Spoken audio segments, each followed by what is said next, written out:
जन्नत के पत्ते बाब नंबर 7। हया हया सुबह वो आयशे के जोर जोर से चिल्लाने पर हड़बड़ाकर उठी थी। क्या हुआ? उसने परेशानी से आयशे को देखा जिसके चेहरे पे हवाइयां उड़ रही थीं।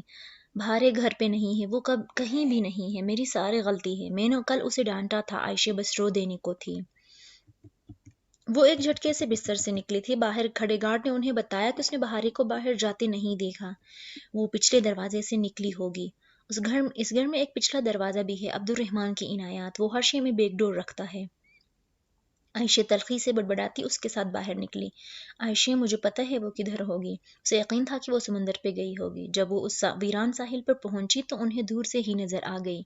वो वहीं उस पत्थर पे बैठी थी जहां वो तीनों कल चटाई डाले बैठी थी। उसके घुंघरियाले बाल हवा में उड़ रहे थे और वो खाली खाली निगाहों से सामने समुंदर को देख रही थी। उसके एक हाथ में सीप और दूसरे में छुरा था।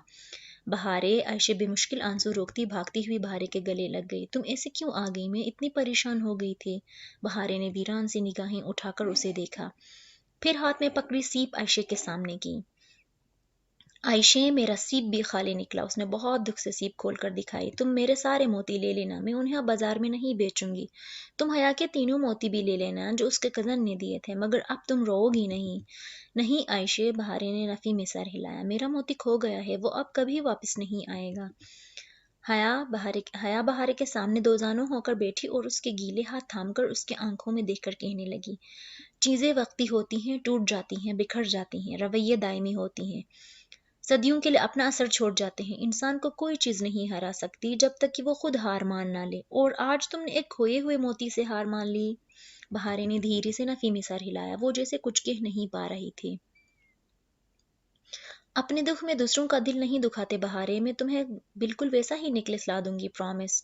और फिर शाम में उस वादे को पूरा करने के लिए उसने आयशे से कहा कि जब अब्दुल रहमान का फोन आए तो वो उसे बताए। सो जब उसका फोन आया तो आयशे ने कार्डलेस उसे थमा दिया और खुद दूसरे कमरे में चली गई। अस्सलाम वालेकुम, वो बहुत धीमी आवाज में बोली थी। वालेकुम अस्सलाम, खैरियत? वो बहुत जैसे हैरान हुआ था। जी, वो मुझे कुछ काम था। उसे याद था कि आखिरी दफा उसने जब अब्दुर्रहमान को काम का कहा था तो उसका नतीजा बहुत भयानक निकला था, मगर अब वो उसे एक और मौका दे रही थी। कहिए, आपको हमसे बात करने का ख्याल सिर्फ काम के वक्त ही आता है, मगर कहिए। दिल तो उसका चाहा कि फोन दीवार पे दे मारे, मगर बर्दाश्त कर गई और सारी बात कह के सुनाई। आखिर में बोली, आप मुझे उस शॉप का नाम बता सकते हैं जहां से आपने वो नेकलेस लिया था? वो मेरा गिफ्ट था, सो मुझे ही दोबारा लेना चाहिए, लेकिन चूंकि मैं अभी मुल्क से बाहर हूं तो मेरा बंदा शॉप के वाउचर्स आपको दे देगा। आप जवाहिर की उस शॉप से वो नेकलेस खरीद कर बहारे को दे दीजिएगा। अस्सलाम वालेकुम। बेलचक खुश्क अंदाज में कहकर उसने फोन रख दिया। हया ने एक मुतनफर निगाह कार्डलेस पे डाली और तहिया किया कि आइंदा वो कभी उस शख्स से दोबारा बात करने की जहमत नहीं करेगी। उसका ख्याल बहुत जल्द गलत साबित होने वाला था। होटल ग्रैंड का मुलाजिम अगली सुबह वाचर लेकर आया, मगर तब तक जब वो तीनों इस्तांबुल जाने की तैयारी कर रही थी। आयशे को बैंक में कोई काम था, सो वो और बहारे उसके हमरा चल रही थीं।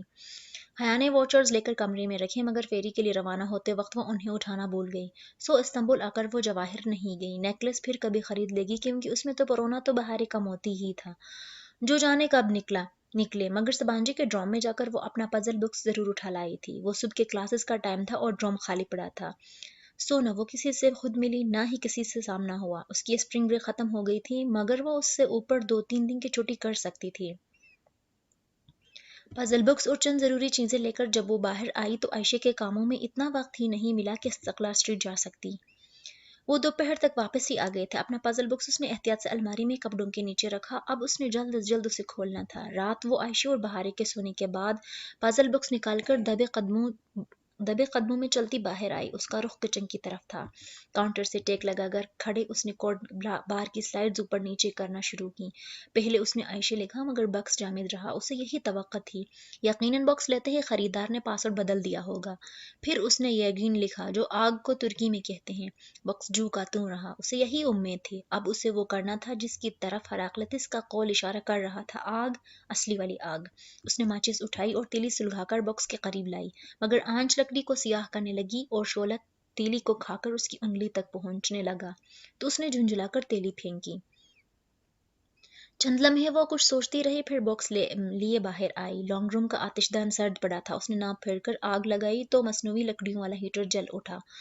وہ باکس کو دونوں ہاتھوں میں پکڑے اس جگہ کے قریب لائی جہاں صرف دھکتے انگارے تھے، شعلے نہ تھے۔ ہیٹر کی تپش اس کی انگلیوں کو چھونے لگی۔ وہ ضبط کر کے باکس پکڑے بیٹھی رہی، بار بار نگاہوں کے سامنے وہ تکلیف دہ رات ابھرتی الاؤ کھولتا مایا دھکتی سلاخیں۔ اس نے سر جھٹک کر توجہ پازل باکس کی طرف مرکوز کی۔ اس نے اسے ذرا ترچھا پکڑ رکھا تھا، یوں کہ اس کی دو اطراف انگاروں کے سامنے تھیں، جو ہر طرف سے ذرا زیادہ سامنے تھیں۔ اس پہ حروف ابھرنے شروع ہو گئے تھے۔ حروف بلکہ الفاظ، فقرے۔ اس نے حیرت سے باکس کی اس سلائیڈ کو دیکھا جس کا رنگ تپش کے ساتھ سیاہ ہو رہا تھا اور اوپر سنہری سے الفاظ ابھر رہے تھے۔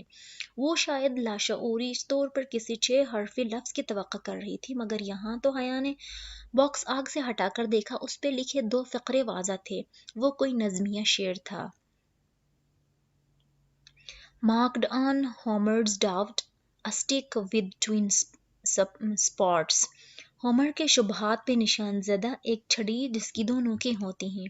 وہ ابھی ان الفاظ پہ ٹھیک سے الجھ ہی بھی نہ سکی کہ اس کی نگاہ اس سیاہ ہوتی طرف سے متصل حرف پر پڑی جو ذرا سی تپش اس جگہ کو ملی تھی۔ اس نے وہاں چند ادھورے حروف ظاہر کیے تھے۔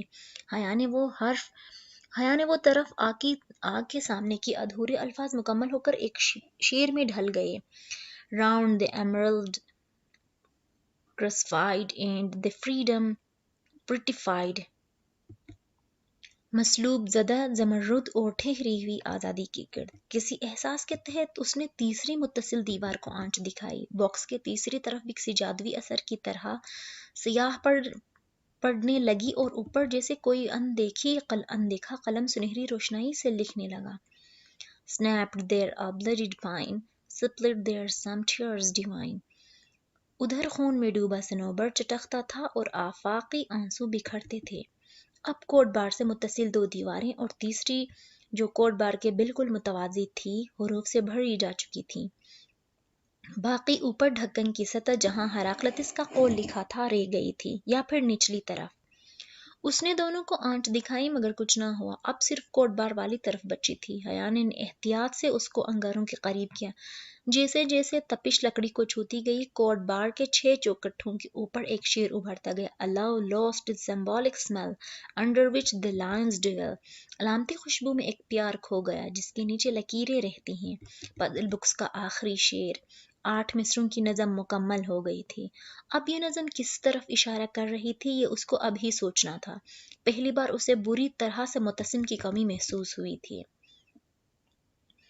بہاریں پھول چننے کے لیے گئی تھی اور اب نیچے درختوں میں ادھر ادھر بھاگتی پھر رہی تھی۔ نیکلس کا غم اب تک اسے بھول بھال چکا تھا۔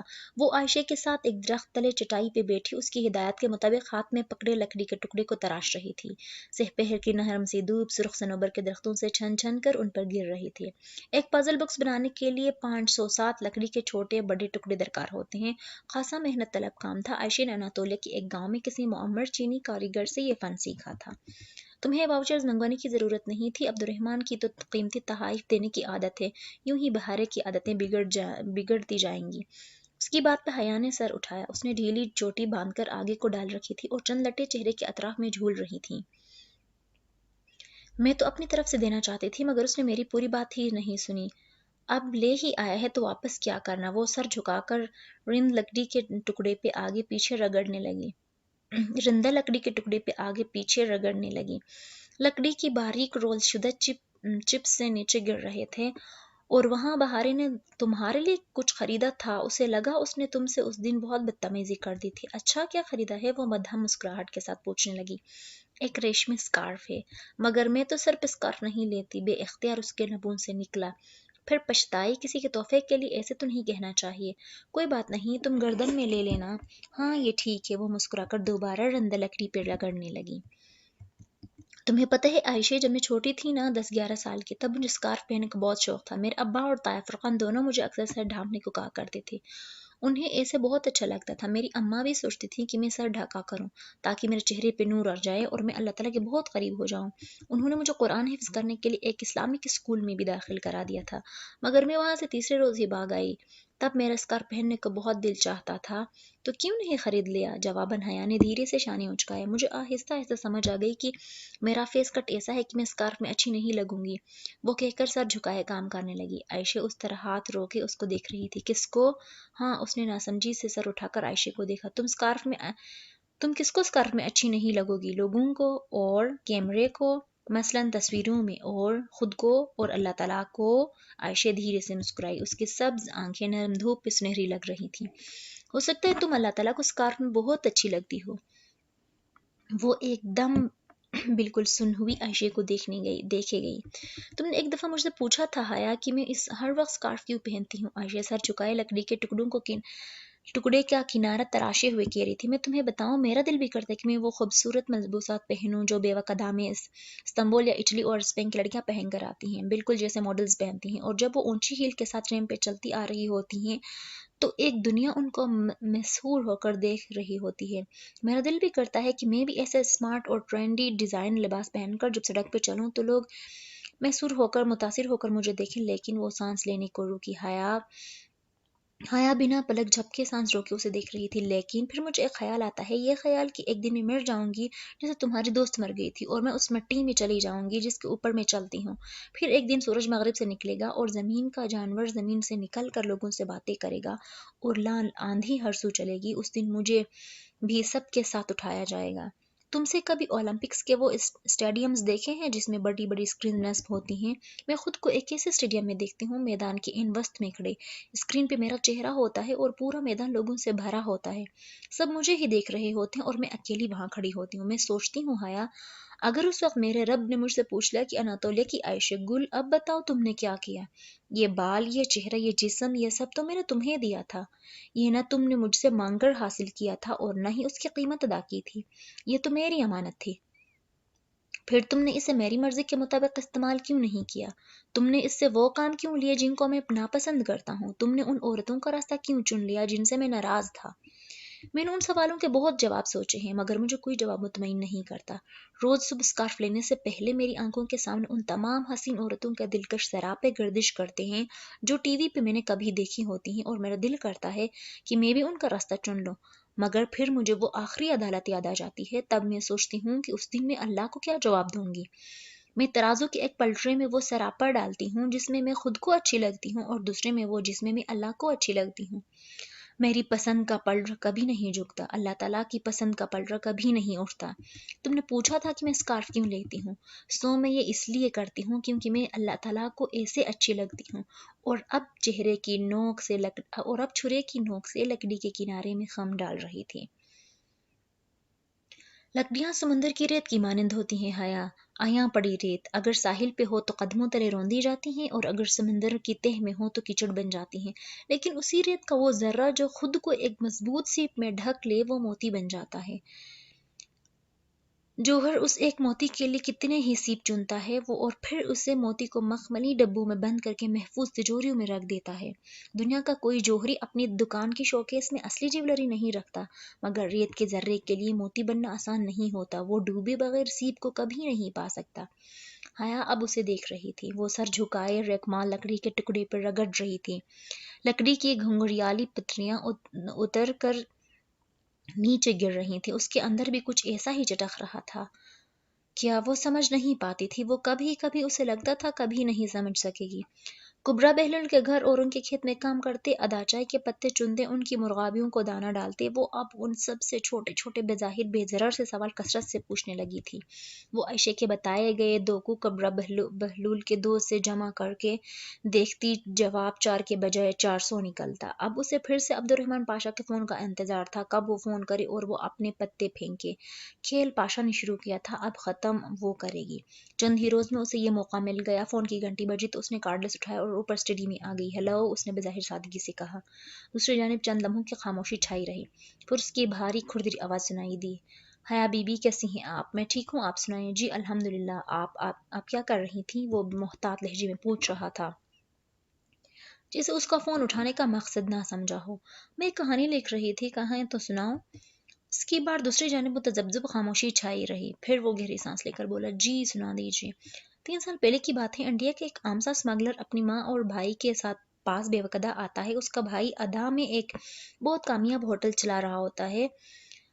नौवर्ड भाई उसके साथ होटल के कामों में दिलचस्पी लेना शुरू कर देता है। बज़ाहिर उस अपने भाई का बहुत ख्याल है, मगर आहिस्ता आहिस्ता वो होटल पे कब्जा करने लगता है। वो अपने भाई के ताल्लुकात इस्तेमाल करके अपने ताल्लुकात वसी करता है, माफिया के साथ रवायत बढ़ाता है, और तो और उसकी एक आलमी दहशतगर्द तंजीम से भी रवाबित है। फिर आज से ठीक 2 साल पहले वो अपने भाई को कुछ यूं हरासा करता है कि एक रोज बेचारा भाई चुपचाप होटल छोड़कर चला जाता है। लोगों को ये बताया जाता है कि वो यूनान में है, मगर वो दर हकीकत कहाँ है ये उसे अपने बड़े भाई से बेहतर कोई नहीं जानता। और इस बाज पुरस करने वाला कोई है भी नहीं सिवाय एक बूढ़ी औरत के और 2 मासूम लड़कियों के। यूं वो आम स्मगलर इस्तांबुल के बारसूख तरीन अफराद में शामिल हो जाता है। अब बताइए कैसी लगी कहानी? कहते हैं तो पब्लिशिंग के लिए दे दूं? उसने बहुत मासूमियत से पूछा था। मैं इस सारी बकवास से क्या मतलब लूं? यही कि मेरे बारे में जरा एहतियात से काम लीजिए, वरना पैर के नीचे दबाओ तो चींटी भी काट लेती है। बहुत एहसान फरामोश लड़की हो। तुम भूल गई हो कि उस रात तुम्हें उस बहरी जहाज से मुर्दा हालत में कौन इधर उठाया लाया था? लम्हे भर को वो बिल्कुल चुप रह गई। मैं परसों बेवकदा वापस आ रहा हूँ। तुमने जब तक इधर रहना है तुम रहो, मैं उधर नहीं आऊंगा और न ही तुम्हारे रास्ते में आऊंगा, सो तुम भी मेरे रास्ते में आने की कोशिश मत करना। धमकी आमेज लहजा इस बात का गमाज था कि उसने वहीं हाथ रखा है जहां सबसे ज्यादा दर्द होता था। मैंने क्या करना है और क्या नहीं, इसका फैसला अभी तक नहीं किया मैंने, उसने महजूज से अंदाज में कहकर फोन रख दिया। मेजर मेजर अहमद का शुक्रिया जिसने उसे एक दूसरे नहज पे सोचना सिखाया था।